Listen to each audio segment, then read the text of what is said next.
Hi, very glad to see you on the channel. Before you start listening to the story, write in the comments whether you like the voice on the video. Megan always had a way of making things seem fine, at least on the surface. We'd been married 5 years before I deployed, and while we weren't perfect, I thought we had a solid foundation. I believed that when I left, I was leaving behind a wife who loved me and a home that would be waiting when I returned. But the first signs that something had shifted were so subtle, they almost didn't register. Our video calls started getting shorter. Her eyes wouldn't quite meet the camera. She blamed it on stress, on work, on the renovations we had finally started. I chalked it up to being apart too long. I didn't press. I should have. Even before the deployment, Megan had this way of making me feel like I didn't quite measure up. She never said it directly, but it was in the tone of her voice when she corrected me in front of her friends, or the way she'd roll her eyes if I said something she thought was too serious. At first, I laughed it off. I told myself she was just teasing. But teasing, when it cuts you every time, isn't teasing anymore. The last straw before I left was at her parents' place. They threw a small gathering, just family and a few neighbors, before I shipped out. I stood in the kitchen, recounting a funny training story to her dad and brother, trying to lighten the mood. Megan walked in halfway through and caught the end. "Is this the one where you tripped over your own pack?" she interrupted, laughing. "Yeah, he's not exactly the most graceful soldier." Everyone laughed. Loudly. Too loudly. Her brother raised his drink. "Good thing you've got Megan holding down the fort, huh?" I smiled, but it didn't reach my eyes. I felt my face flush, but I nodded and took a sip from my glass. "Yeah, guess so." Later that night, as we were getting ready for bed, I tried to bring it up. "Hey, that joke earlier, in front of everyone, was that really necessary?" She didn't even look at me as she pulled off her earrings. "Oh, please, don't be so sensitive. It was funny. Don't act like you're not used to being the punchline by now." That hit harder than I let on. I didn't respond, just nodded and turned off the light. During deployment, those comments echoed louder. When I'd get a brief moment to myself in a tent or on a video call, I'd remember the way she talked to me, like I was just some well-meaning idiot she had to manage. I began to wonder if it had always been like that, and I'd just been too busy loving her notice. When I finally came home, 2 weeks earlier than expected, I didn't tell her right away. Part of it was logistics, but the other part, I wanted to step back into our house and feel it unfiltered. The moment I walked in, I felt displaced. Everything looked clean, staged. Too clean. The couch had new pillows. There was a scent in the air I didn't recognize. Not Megan's usual perfume. No, it was masculine. Sharp. And then I noticed it. A bottle of whiskey under the bathroom sink. Not mine. I hadn't bought that brand in years. That night, I lay awake in our bed, staring at the ceiling, my gut twisted into knots. I tried to tell myself it was nothing, that I was reading too much into a scent, into a misplaced bottle. But deep down I knew something had shifted while I was gone, and I wasn't sure I want to know just how deep that shift ran. The next few days were filled with tension I couldn't quite name out loud. Megan acted surprised and thrilled when I walked through the door early, throwing her arms around me, tears in her eyes. "I can't believe you're here," she said, her voice cracking just enough to sound convincing. I wanted to believe it. I wanted to forget what I saw, the things I smelled, that bottle I never bought. I wanted to chalk it all up to paranoia, post-deployment nerves, maybe, but that gnawing feeling at the back of my mind refused to die. It was like being surrounded by static, something constantly humming underneath the surface, telling me to keep my eyes open. She had the house looking perfect, almost too perfect. Every room smelled of fresh linen and polished wood, and there were small changes that didn't match the Megan I left. A new rug in the guest room, fresh paint in the hallway, things that were too expensive to be justified on her salary alone, even with the renovation crew. Then there was Paul. I met him on a Tuesday afternoon, a week after I got back. Megan insisted I come out and meet the crew who'd been taking care of everything in my absence. I shook Paul's hand, strong grip, cocky smile, far too familiar with the layout of our home. He wore a tight shirt and smiled at Megan like he already knew what she'd look like undressed. My gut twisted again, but I smiled back, playing it cool. "Glad you guys were able to keep things moving," I said, glancing around the living room, noticing how he leaned just slightly in her direction when she laughed. Megan tells me you've been a huge help. Paul chuckled, scratching his chin. Just doing my job, man. She's been great to work with. That word, great, rang in my head like a warning bell. Megan stepped in, placing her hand lightly on my arm. Paul's a professional. He's really helped us get back on track with the remodel. Yeah, I replied, my voice steady. You bet. That night, we hosted a small dinner with a couple of friends. Megan was glowing the entire evening, telling everyone how Josh just walked through the door, like a scene from a movie. Her hand rested on my knee under the table, but it felt like a performance. Later, after the guests had left and we were cleaning up, I finally asked, "So, Paul's been working here a while." Megan paused, stacking plates. "Yeah, almost 2 months." "Why?" I shrugged. "He seems familiar with the place." She laughed too quickly. "Well, he's been around every day, Josh. Of course he knows the layout. You think the floors and cabinets did themselves." Her tone snapped sharper than I expected. She caught herself, softening a bit. I'm just tired. You've only been home a few days, and already you're acting like I've got something to hide."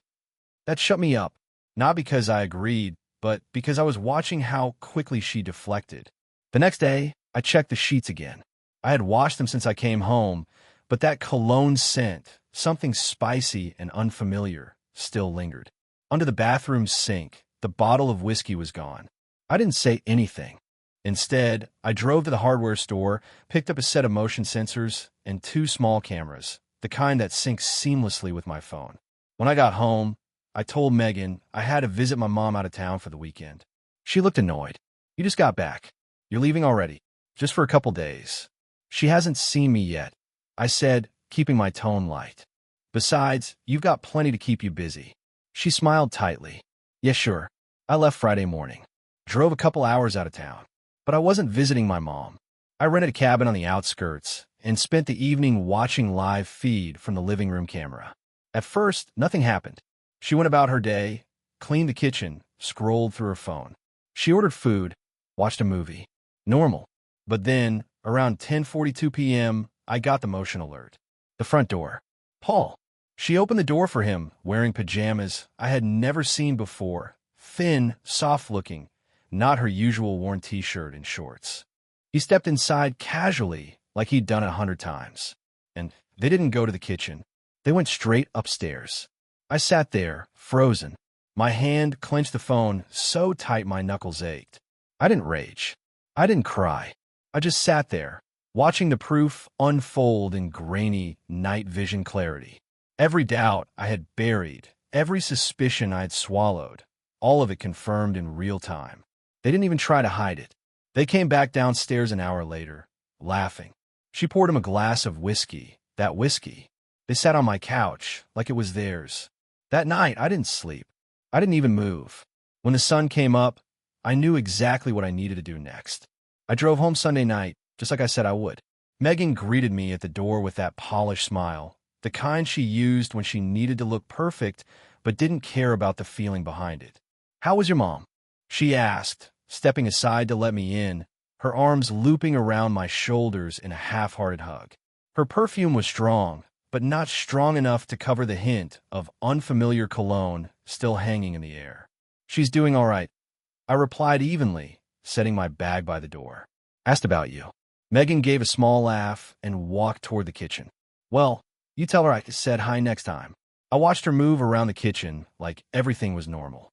But the image from my phone, her in those thin pajamas, Paul's hands on her, the two of them toasting each other with that bottle of whiskey under my roof, was burned into my brain. I didn't say a word about it. Not yet. Instead, I nodded and asked about her week. She talked about errands, new tile samples, and how the upstairs bathroom might need a little more work. Every word that came out of her mouth was a lie, and I listened to all of them, studying her like a stranger I had just met. Over the next few weeks, I played my role. I was attentive. I helped with dinner. I even complimented the new curtains in the guest room, pretending I didn't know they were hung by the same man who had just been in our bed. I watched the cameras daily, collecting timestamps, saving footage, keeping a log. I noticed a pattern. He always came late, after dark, never stayed the night. They were careful, but not careful enough. And Megan? She had no clue. The final blow came on a Thursday morning over coffee. She sat across from me, sipping from the mug I bought her last Christmas, tapping at her phone like usual. Then she said it casually, like she was commenting on the weather. "I think I might be pregnant." I looked up slowly, keeping my expression unreadable. "Really?" She nodded, biting her lip like she was trying to look anxious, but couldn't quite pull off. "I haven't taken a test yet, but I'm late. I thought you should know." My stomach churned, but I smiled. "Well, that's big news." She looked surprised. Maybe she thought I'd panic. Maybe she thought I'd wrap her in my arms and tell her how happy I was. But I didn't. I got up, rinsed my mug, and left the room. In the garage, I sat in silence, fists clenched, breath shallow. I stared at the wall, fighting every urge to march back in and throw it all in her face. But I didn't, because now I had a better idea. I spent the next 2 weeks setting the stage. Quietly, methodically, I planned everything. I hired a tech to help clean and compile the footage frame by frame, edited together in perfect sequence. Megan welcoming Paul into our home, the whiskey, the laughter, the way they disappeared up the stairs. I found a venue. I ordered catering. I printed invitations. I made it look like a welcome home celebration. A party for friends, family, neighbors, and the very renovation crew that had unknowingly stepped into the eye of a hurricane. I handed Megan an invitation at the kitchen counter. Thought it might be nice. A party. Let people know I'm back. She beamed. "That's a great idea." She even helped with the guest list. Of course, she added Paul's name.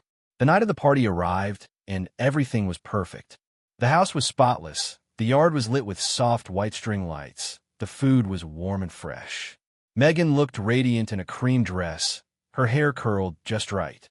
She greeted guests like the flawless host she always pretended to be. Paul arrived late, dressed in a button-up shirt, his arm brushing a little too close to her back when he whispered hello. I mingled. I smiled. I made sure everyone had a drink. And then, just as Megan stood at the front of the room to raise a glass, thanking everyone for coming, thanking me for my service, I stepped forward and clicked the remote.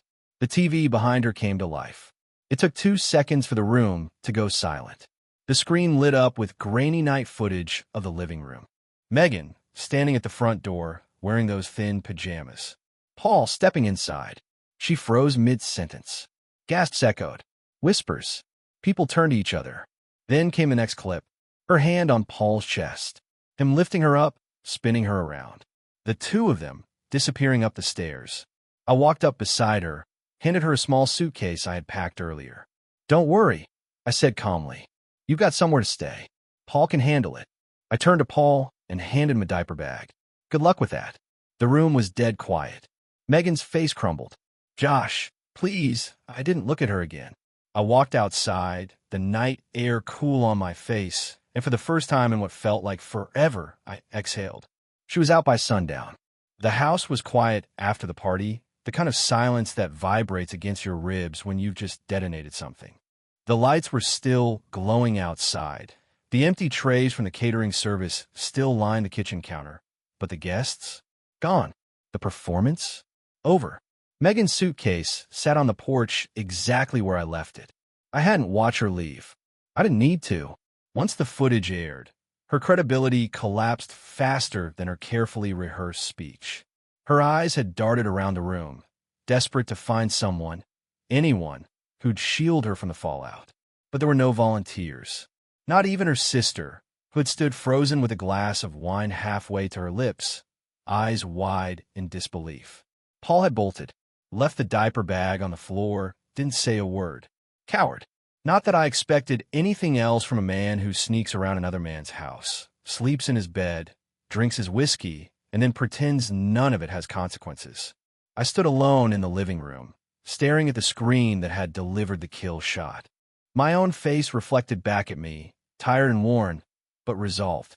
I hadn't felt like that in a long time, in control. I'd spent years walking on eggshells around Megan's moods, her criticisms, her cold shoulders.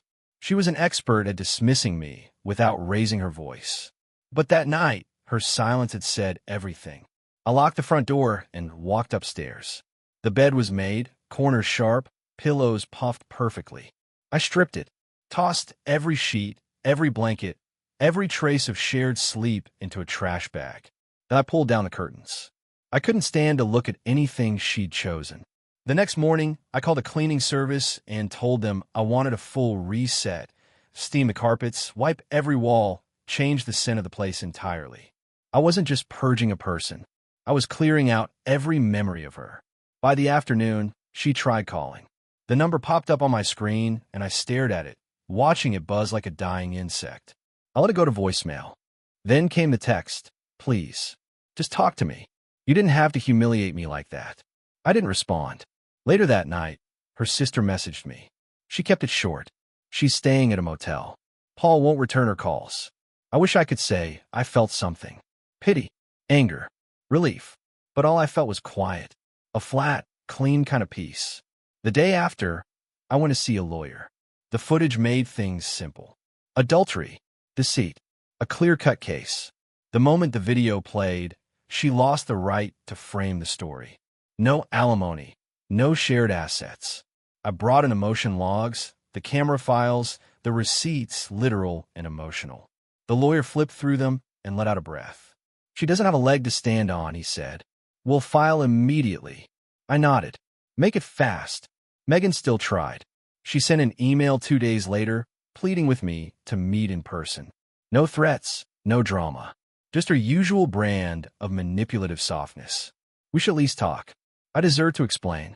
You don't explain a lie that's stretched over weeks and miles. You don't explain sleeping with someone in the bed of the man who trusted you. You don't get closure when you burn the bridge with both hands. I didn't reply.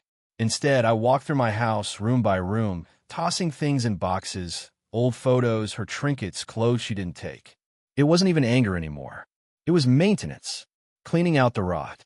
One evening, I passed by the guest bathroom and paused. That was where it had started, where the camera caught her first bringing him in, back when they were still keeping it quiet. I looked at the mirror at my own reflection. I didn't look like the man who had come home from deployment a month ago, beaten down by suspicion and doubt. I looked sharper, clearer, like a man who had faced betrayal and refused to let it define him. There was a knock at the door.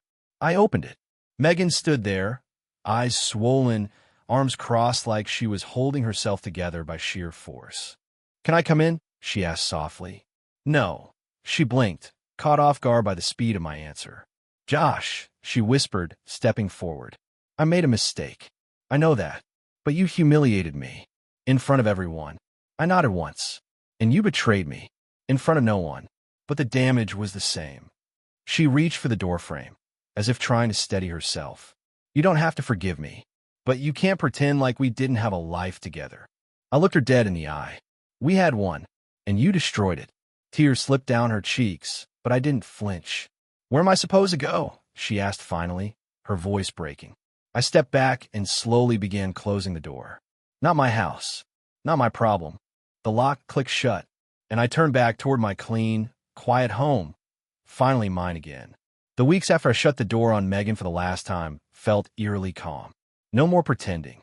No more walking into my house and wondering what lies had been baked into the walls.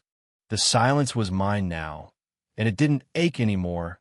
It settled around me like armor. I didn't change the locks immediately. I didn't have to. Megan never came back. I think she knew there was no space left in this house or in my life for her. Her calls stopped. Her emails faded. Maybe she realized I wasn't the same man she thought she could manipulate. Maybe she finally believed I meant every word when I told her she was out. The lawyer worked fast. The divorce papers were filed and served within 10 days of the party. The footage had been so damning, so vivid, that she didn't even try to contest it. No counters, no pleas for negotiation. She signed, quietly. I was told she had no interest in dragging it out. Not because she respected the process, but because she was ashamed to show her face in court. One afternoon, I stopped by the courthouse to drop off a few more documents. As I walked through the lobby, a woman called my name. I turned and saw Megan's mother standing near the elevator, a tote bag clutched tightly in her arms. "Hi, Josh," she said, her voice wary but kind. "Hi." She glanced around before stepping closer.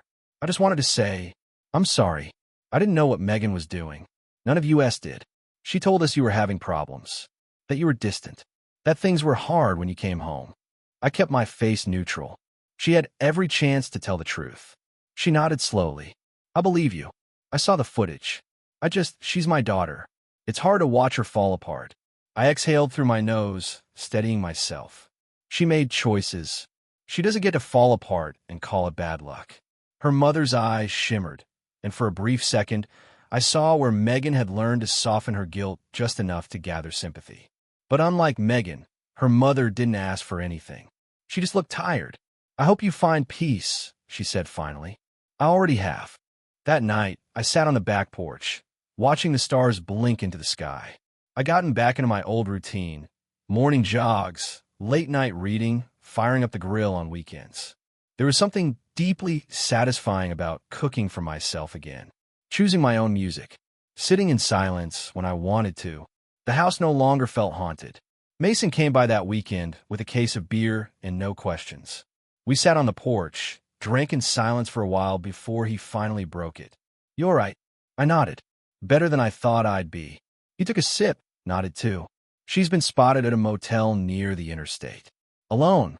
I didn't ask who told him. I didn't ask for details. Instead, I looked at the sky and said, "She's not my concern anymore." He smirked. "Cold. Clear," I corrected. The following Monday, I got a text from a number I didn't recognize. It was short. "Congratulations on your freedom. You earned it." No name. Just that. I didn't respond, but it made me smile.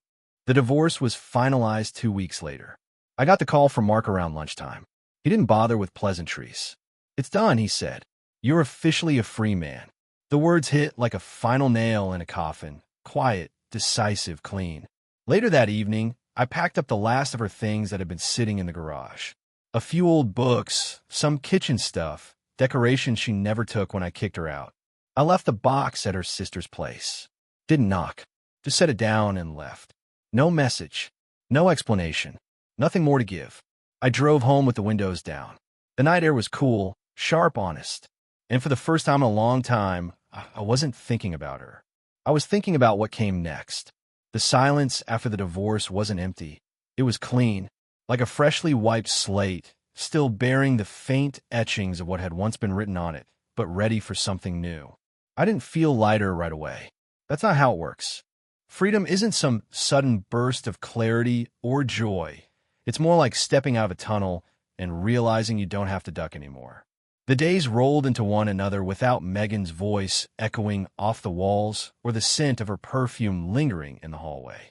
There were no arguments over dinner, no passive remarks slipped into casual conversations, no cold shoulders when I didn't read her mind. The house wasn't just quiet, it was still.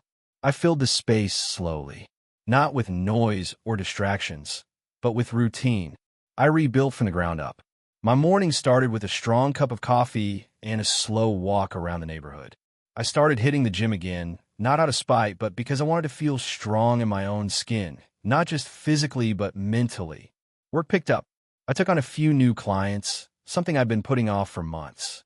One of them was a local nonprofit needing help with a new cybersecurity system. It felt good to focus on something meaningful. I dove into the project with the kind of energy I hadn't felt in years. One evening, after wrapping up a long video call, I received a message from an old friend, Eli, someone I hadn't seen since before the deployment. "Heard what happened. Let me buy you a beer and not bring it up." That sounded perfect. We met at a small dive bar on the edge of town. No one knew us there, which made it easier. We talked about everything but Megan. Old college stories. Football. Dumb stuff. But in between the laughs, Eli finally said, "She messed up, man. But you look better than I've ever seen you." I nodded, staring down at my drink. I don't think I even knew how far I'd drifted until I got away from her. He slapped the table. "Exactly. That's what happens. You spend so much time managing someone else's chaos, you forget your own peace exists." That stuck with me. But it wasn't all peaceful. Megan had gone quiet, but not everyone in her orbit had. Her sister sent a message the next week, neutral but pointed. "Megan's not doing well. Lost her job. Paul bailed. She's staying with someone from work. Says you ruined her." I stared at the text for a long time before replying. She ruined herself. I just stopped covering for her. No response after that. A few days later, I ran into Megan at the grocery store. Of all places, she looked different. Hair pulled back in a messy bun, oversized sweater, dark circles under her eyes. She looked down when she saw me, then up again, like she debated turning away. But she didn't. "Hey," she said quietly. "Hey." She glanced at my cart. Still drinking that terrible coffee. I smirked. "Upgraded. Finally got taste back after detoxing from your recommendations." Her lips twitched like she wanted to smile, but couldn't quite manage it. "I heard the divorce is final." "It is." She hesitated. I wanted to say, "I know I can't fix anything, but I didn't expect you to shut the door like that." "You didn't expect consequences," I said, my voice even. "But here we are." She nodded slowly. "Fair." We stood there for another second. I didn't ask how she was. I didn't need to. She looked like someone still living in the wreckage of her choices. "Take care, Josh," she said. "You too." I watched her walk away, and for the first time, I didn't feel the sting. No heat in my chest. No bitterness. Just distance. Like she had finally faded into the background of a chapter that had been closed for good. That night, I got home, lit a fire in the backyard pit, and sat under the stars. It was quiet, but the quiet was no longer something to fear. It was where I found myself again. The divorce may have been finalized, but the legal dust didn't settle overnight. Even with Megan's signature on the papers and her suitcase long gone from the front porch, the system required its formalities. So I stayed patient, followed the process, and kept my focus sharp. I wasn't angry anymore. I was strategic, detached. After everything, I didn't want revenge. I wanted resolution. Mark, my lawyer, met me in his office on a Tuesday morning. He slid a thick folder across the desk. "Here's everything. Financials, declarations, and of course the footage, nicely indexed and timestamped." I raised an eyebrow. "She's still trying to argue over assets?" He leaned back with a smirk. "She filed a motion to claim partial ownership of the house. Says she contributed emotionally to its development." I laughed once, dry and short. "Emotionally?" "She even tried to claim the guest room furniture," Mark added. "Apparently, she picked the curtains." That would have been funny if it weren't so predictable. Megan wasn't just trying to save face, she was trying to salvage something. Anything. After burning down our marriage, she was clawing through the ashes, hoping to find a scrap of value she could spin into a win. "I want nothing tied to her name left in that house," I said. "She gave it up the second she let another man sleep in my bed." Mark nodded. "With the evidence you gave me, the judge will see right through her." And that's exactly what happened. Court came fast. She showed up with a lawyer she couldn't afford, sitting stiff in a navy dress that looked like it hadn't been ironed. Her eyes didn't meet mine. Not once. Her lawyer made his opening statements, painting her as a woman left alone and vulnerable, who made a single mistake under the weight of abandonment. Then Mark stood up, crisp and unbothered, and played exactly 2 minutes of footage. The silence in the courtroom was suffocating. The video showed Paul entering the house with Megan, greeting him at the door like a man returning from work.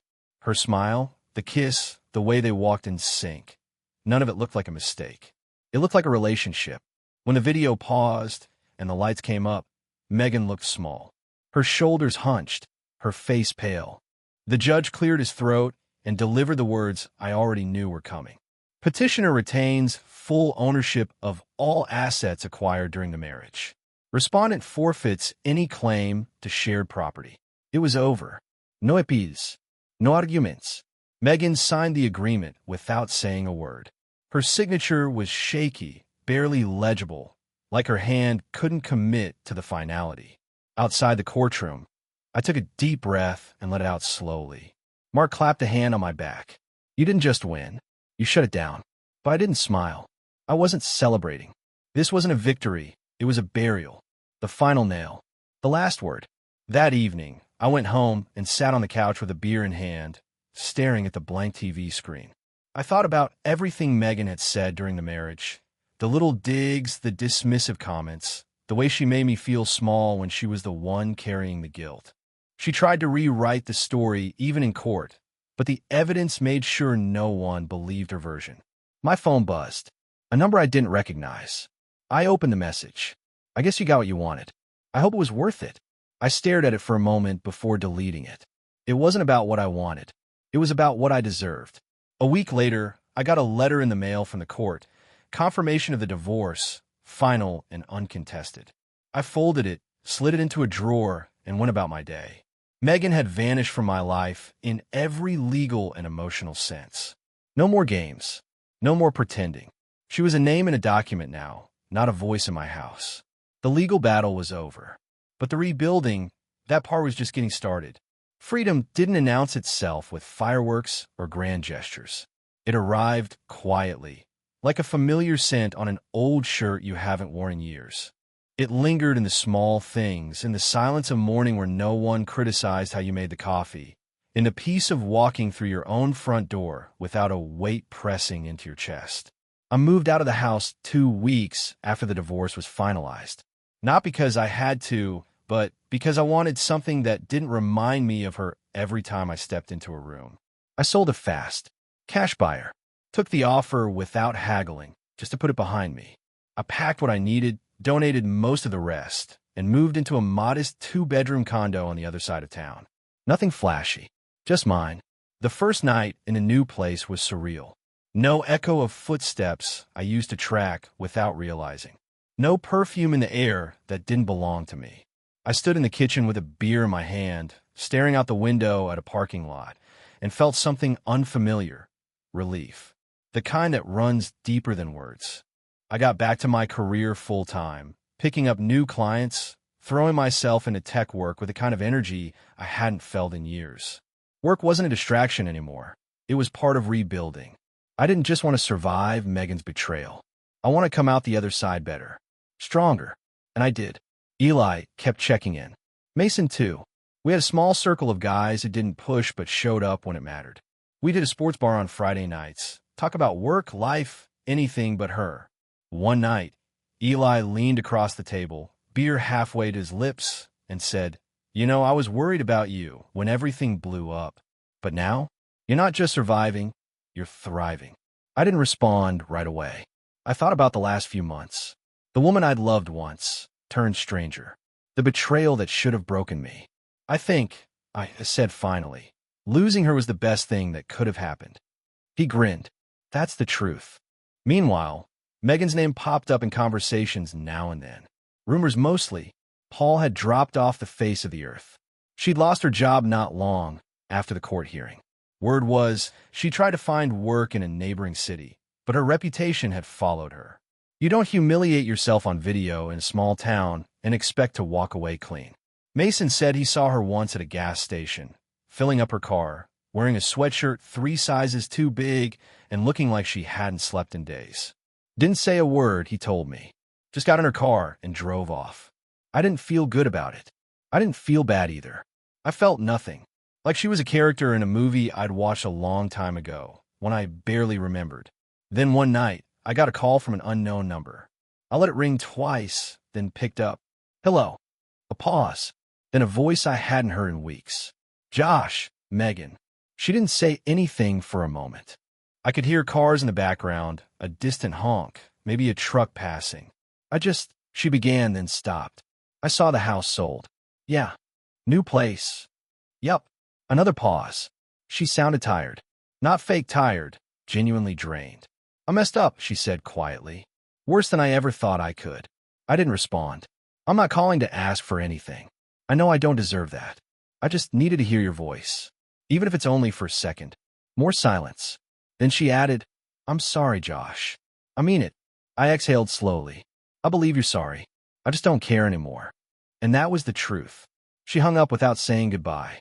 The next morning, I made breakfast with music playing, windows open, and sunlight spilling onto the floor. I had no one to impress, no expectations to meet. Just a skillet, eggs, and the rhythm of a life I was finally living on my own terms. Thank you for listening to the end. I hope you enjoyed it very much. Don't forget to give a like and tell us in the comments what you would do in such a situation.